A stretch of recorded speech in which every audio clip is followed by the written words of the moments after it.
एउटा कुरा सोधौँ तिमीसँग, तिमी खुसी त छौ नि मसँग?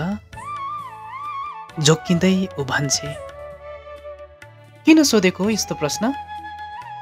म खुसी छु तिमीसँग, किनकि मलाई मनपर्छ तिमीसँग बस्न। त्यसो भए मलाई केही फिकर छैन, तिमी हो मेरो संसार, अरूको डर छैन। ऊ मायालु पाराले भन्छे, मेरो पनि त तिमी नै त हौ, मनभरि तिमी नै तिमी त छौ। एक दिन हामी छुट्टिनु पर्यो भने, तिम्रो माया म प्रति मर्यो भने, ऊ रुएझै गरेर भन्छे, तिमी कसरी यस्तो बोल्न सक्यौ? म तिमी बिना बाँच्न सक्छु जस्तो लाग्छ। म सिधै डिप्रेसनमा जान्छु होला, अरू जान्दिनँ।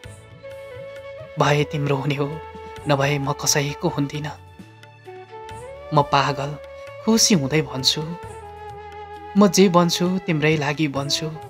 यति माया गर्छौ मलाई, म कसरी सक्छु होला र तिम्रो नजिक नआई बस्न।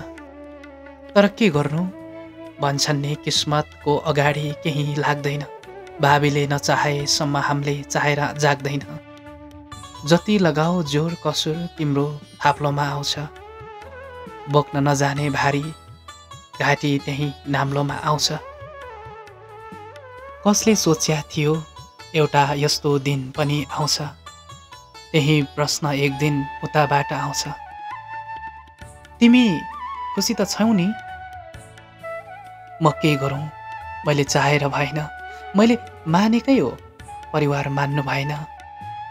बरियाको गाग्रो पनि रित्तिनु पर्ने रहेछ, जति नजिक भए पनि छुटिनु पर्ने रहेछ।